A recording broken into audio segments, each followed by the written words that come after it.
This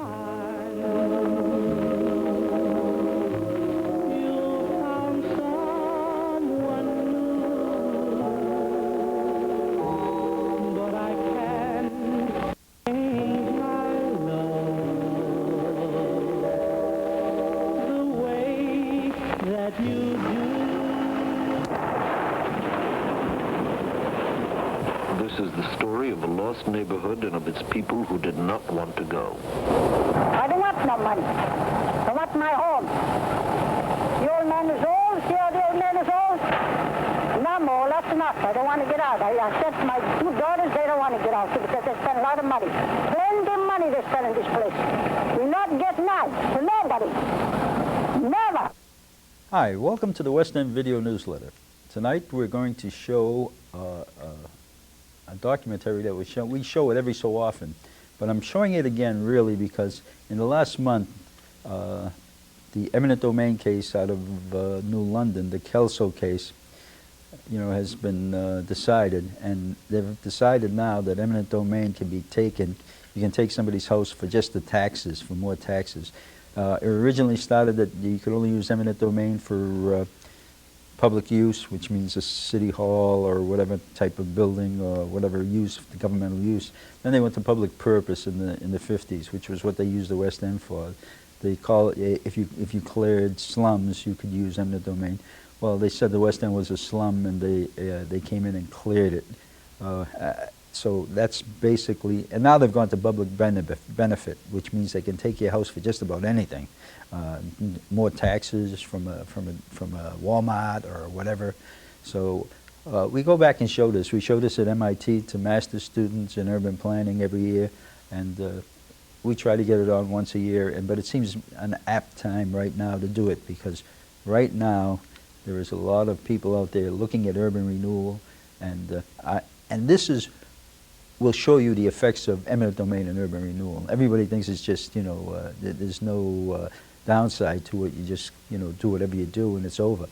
But the people of the West End are still suffering from it. I mean, they still miss the place, and with newsletter and everything for the most infamous urban renewal eminent domain project in history.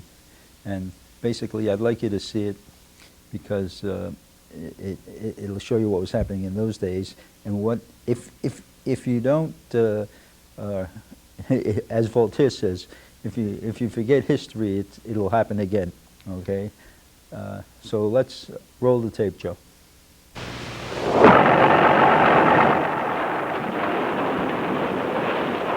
This is the story of a lost neighborhood and of its people who did not want to go. I don't want no money. I want my home. The old man is old. See how the old man is old? And I'm old. That's enough. I don't want to get out. I said to my two daughters, they don't want to get out because they spend a lot of money. Plenty of money they spend in this place. We're not getting out for nobody. Never. People just don't like to be told by an emissary of the city, the state, or the federal government. They just don't like to be told. They regard it as something out of a page of Adolf Hitler.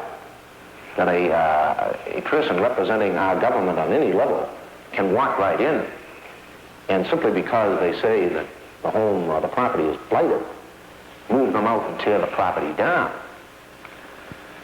Urban renewal becomes a very, very emotional subject to many people. I lived in the West End in the same apartment which I loved, had a marvelous landlord, some of the most wonderful neighbors on earth.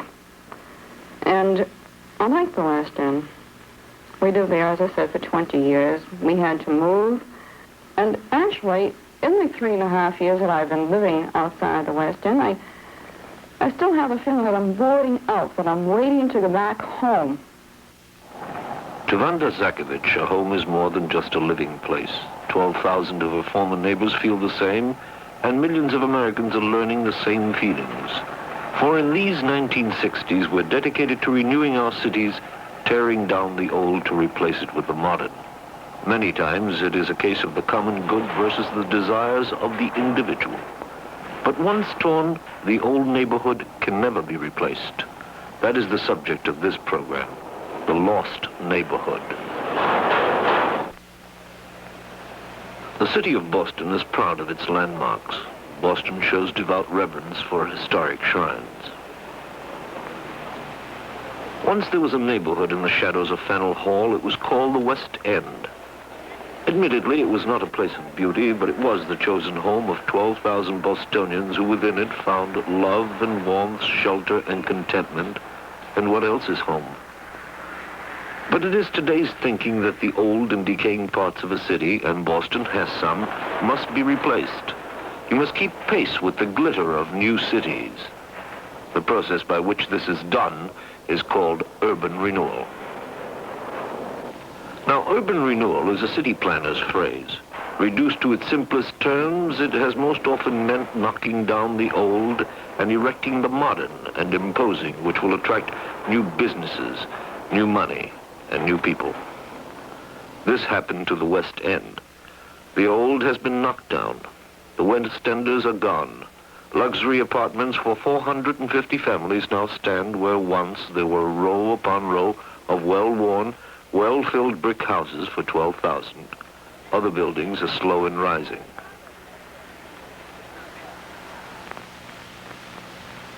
Even the name has changed. They no longer call it West End.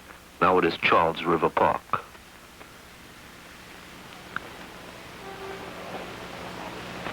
Ephraim Kaplan, a Boston banker, gives a view. There's only one way that the West End could have gone, and it was down.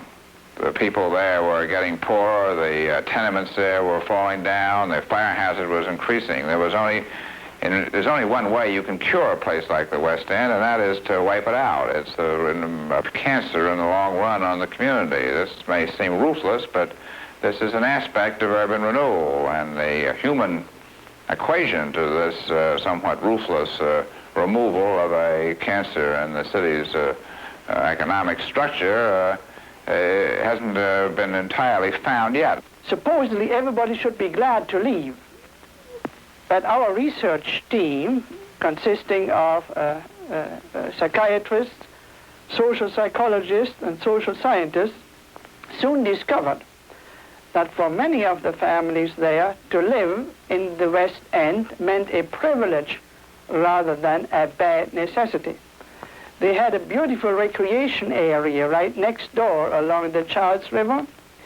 They had a way of life in their streets, of a lot of communication from family to family, across the street, from window to window. A great many ways had been developed of companionship and mutual help in an informal way within large families and from family to family, which allowed them to put up with the bad housing with just the same, a sense of relative comfort.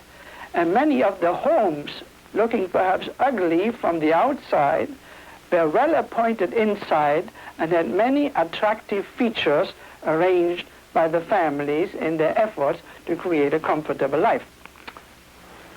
Outsiders always find it easier to make realistic appraisals on human problems. Losing one's home is a human problem. And when you talk to the West Enders, you hear the talk of the heart rather than realistic appraisals, which is only to be expected, for even in the 20th century, human beings are largely governed by their hearts. This is Wanda Zakovich. Telling about the uprooting of the 12,000 men, women, and children in the West End isn't an easy thing to do in just a matter of minutes, because there's just too much agony, too much heartbreak and chaos.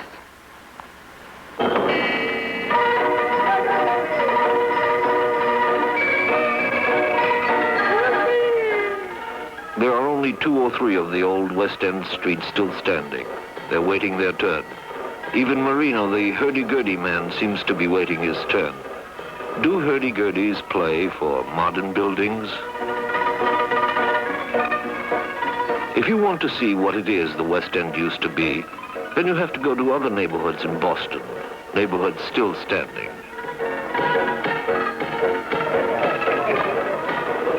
I would call the West End a typical American community. The American neighborhood as we knew it in former times before the era of urban renewal. We were a mixture of many nationalities, many races, colors of skin. We were teachers and artists. We were waitresses and plumbers. We were retired bankers, all sorts of people.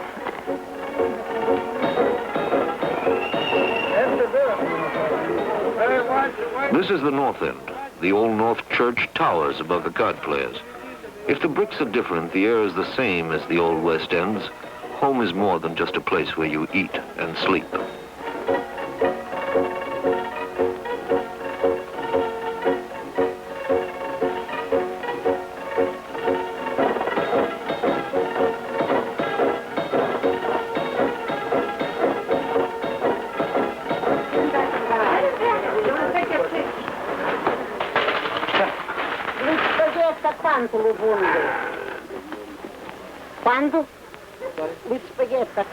And you had your little grocery stores, a person that could go in and talk to her grocer, her meat market man.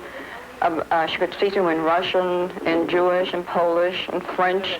She could buy her own special kind of bread, her own cheeses, the different brands of coffee in the grind that she liked. It was just a mixture of everything and anything, and yet the most fantastic thing was we all got along and loved each other. We really did. There were never any neighborhood squabbles. You could walk through the streets at 2 in the afternoon or 2 in the morning. You never had to look over your shoulder. If you met anybody walking along, it was the same familiar face that you saw year after year. In fact, America was everything that the world is crying for today when they speak about the brotherhood of man, of loving your neighbor and getting along. And yet, when they had this in the West End, they destroyed it. An area is taken as the West End was because it was by the riverside and where people were paying anywhere from, say, $20 to $150 a month rent. They could now get anywhere from $135 to $600 a month rent. It was just the money alone.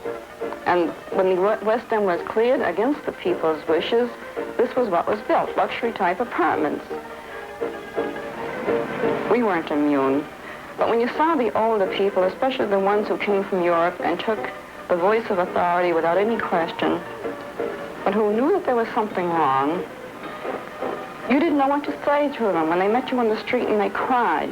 And they'd stand there, an old man and an old woman with their arms around each other. This is where they had lived for 40, 50, 60 years, the only home they knew. And everybody was going. And most of them really had no place to go. Then, too, we have a lot of the elderly folks who live alone. I know of women who lived in the Charles Bank homes. And a lot of them had lived there 20, 30, 40-odd years. But they knew each other and their neighbors knew them, and they knew enough to drop in on them during the day, ring their bell, see if they were fine, or they'd see them out in the street and knew that they were well. Oh, the West End used to look nice, though. It was home-like. It was very nice, I thought. I learned to like the people in the West End, and they were all nice to me. And since I've been up here, they go by and talk with me. Well, not so much now as they was before they began to tear down that part of it, see? But they combine, there isn't one of them that doesn't talk to me as they pass by here. Then the woman who lived next door to me, who was moved to a housing project in Charlestown, I came downstairs one morning. She was standing in my doorway. This was on the other side of the West End. And she said, hi. She said, you don't mind if I stand here? And I said, well, no, why should I? And she said, I'm watching them take my house down. And I was really appalled because that was something that even I didn't have the courage to do. I couldn't watch them tear down the house I lived in. Yet this woman came back for 3 days in a row until the house was torn down. Never saw her again.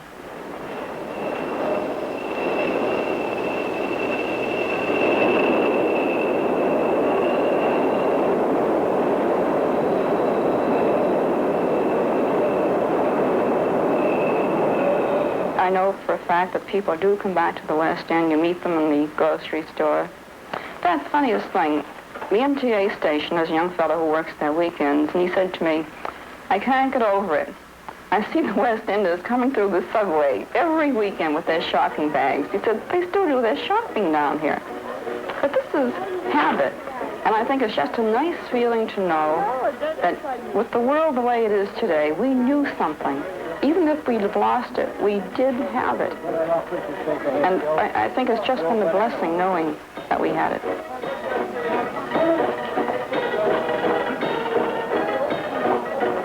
Some people were born in the area, some had moved in as youngsters with their family, and very few people moved out of the area. It was a wonderful place to bring up children, for instance. We had the Charles River boating program, we had swimming pools, we had the little baseball leagues that the young fellows played in, and at night their fathers had their softball teams down there that they went down to after dinner.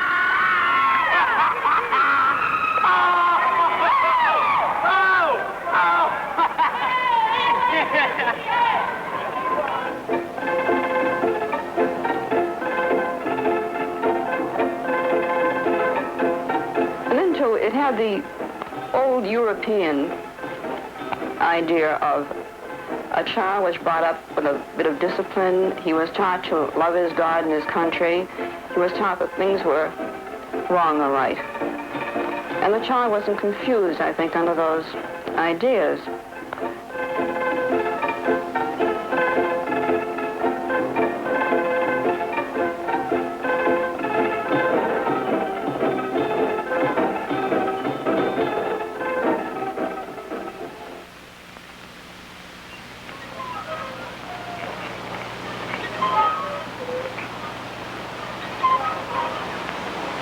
Today, few children play along the banks of the Charles River.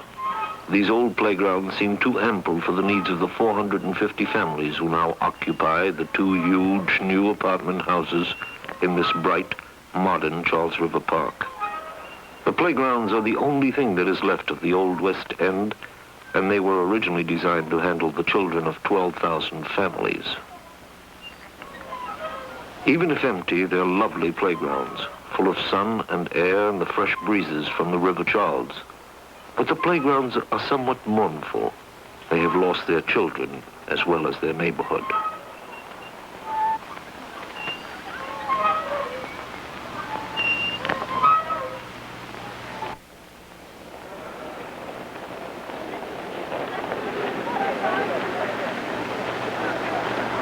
The case for replacing the West End with these apartment buildings is made by the chairman of the Boston Redevelopment Authority, the Right Reverend Monsignor Francis J. Lally. For many years, Boston has been a place where people looked over their shoulder at the past rather than on their tiptoes looking into the future.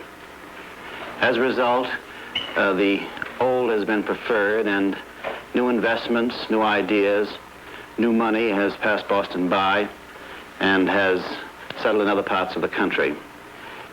One of Boston's first renewal projects was the so-called Charles River Park, which replaced the ancient and very much honored West End of Boston. This was a part of our city which had many picturesque qualities, but on analysis and statistical survey, proved to be a thoroughly blighted area. It was what we'd have to call, in the language of planners, a city slum. The word slum is a loaded word. It tells you how the user of the word feels. It doesn't tell you anything about the thing which he is talking about. So that if I use the word slum with reference to a particular section of a city, this simply says in some way that I disapprove of, that I don't like, that I devalue that area. When the redevelopment authority, the newspapers, the rest of society says to them, you are living in a slum, this is a blighted area, this is something which can be destroyed and which is expendable, it hits the person in the very core of his being, because this means I am no good, I am expendable, I can be shoved around by society. We don't care. Let them say what they want. We were happy here. People kept coming in, like I said, from different states and said to us, well, how could you live here? You know, this is slums. These are our homes, and we're happy here. The question is, whose happiness is most important? The rest of Boston, who will glow with civic pride in the shiny and renewed area, or the affected men and women who have been uprooted. If the fate of the West End was for the greater common good, the sacrifice was not accepted by its dispossessed. Resentful or not, they had to move. Right over.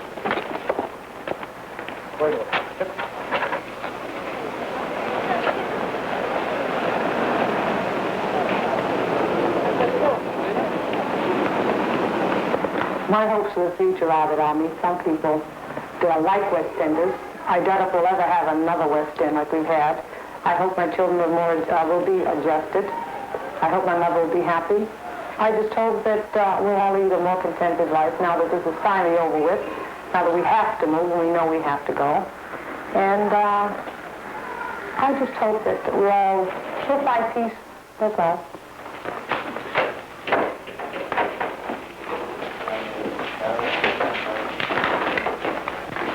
Understandably, there have been political repercussions to the urban renewal projects. The politicians are acutely sensitive to it and to its impact on their constituents. They see it as a mixed blessing, fine for the city, a trial to their constituents. Councilman Peter Hines takes his stand. I think most people misunderstand completely the problems of politicians like myself in dealing with this urban renewal program. We are not against it. This city council, quite to the contrary, has devoted extraordinary effort in trying to get the Urban Renewal Authority to do more.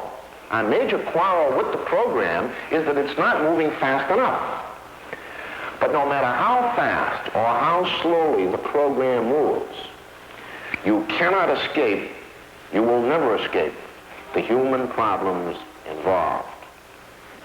The great error, the great mistake, was that at the time that the West End development was going up, there was not also going up in other areas of the city low 2- and 3-family, low rent, duplex houses, 2- or 3-family houses, or garden-type apartments that could reasonably accommodate the people dislocated at rents that they could afford.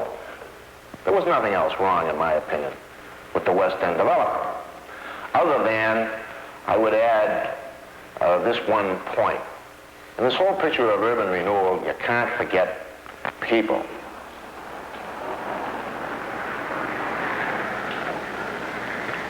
It is not likely the people will permit themselves to be forgotten. Alston, another area of Boston, is somewhat removed from the West End, but it too figures in the urban renewal scheme. And like their fellow Bostonians who dwelt in the West End, the Alstonians are not happy. Moreover, they're angry and articulate. Their voices have been and will continue to be heard. We have been bothered here now for the last 2 years by these people from the BRA. They've come through here and practically forced their way into our homes to measure them and to set them up so they can take them. And nobody around here wants their urban renewal, nor do we want their relocation. If they want to get us out of here, they're going to come in and take us dragging, kicking and screaming out of the house and throw our furniture after us because we're not going. I don't want no money. I want my home. The old man is old. See how the old man is old? And I'm old. That's enough. I don't want to get out. I sent my 2 daughters. They don't want to get out, too, because they spend a lot of money. Plenty of money they spend in this place. You're not getting out for nobody. Never. I am quite certain that under the present setup that the rights of people are being respected as much as possible. But it's silly to say that when you're having a major municipal hysterectomy like this, that everybody's going to come out exactly the same. You just aren't. And some people are going to be hurt, and their rights, in my opinion, will not be entirely respected. But when you're moving thousands of people around, you were really doing it for the good of the whole, and the people of Boston will benefit enormously from this. The problem of urban renewal is the burning question of the 60s, and in the satisfactory solution of this problem lies the economic future of the entire country. From the Bunker Hill project in Los Angeles to the real Bunker Hill, where it all started here in Boston, the entire country is on the move in this program of revitalizing and rebuilding our cities. 75% of all of the citizens of America reside either in cities or metropolitan areas. And the stake which all of us have, regardless of our station in life, in the satisfactory resolution of this burning question is entirely enveloped and invested in the future of our nation.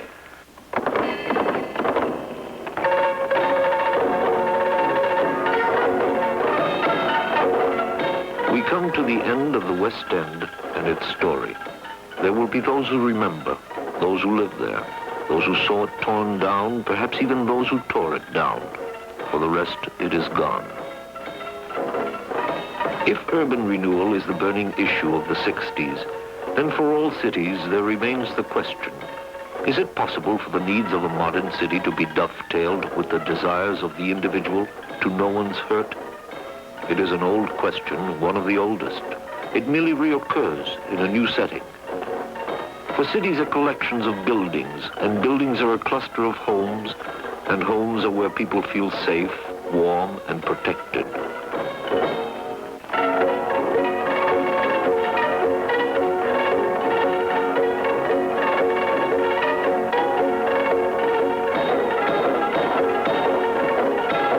On sunny days, Marino still takes out his hurdy-gurdy, but there are fewer and fewer places for him to go.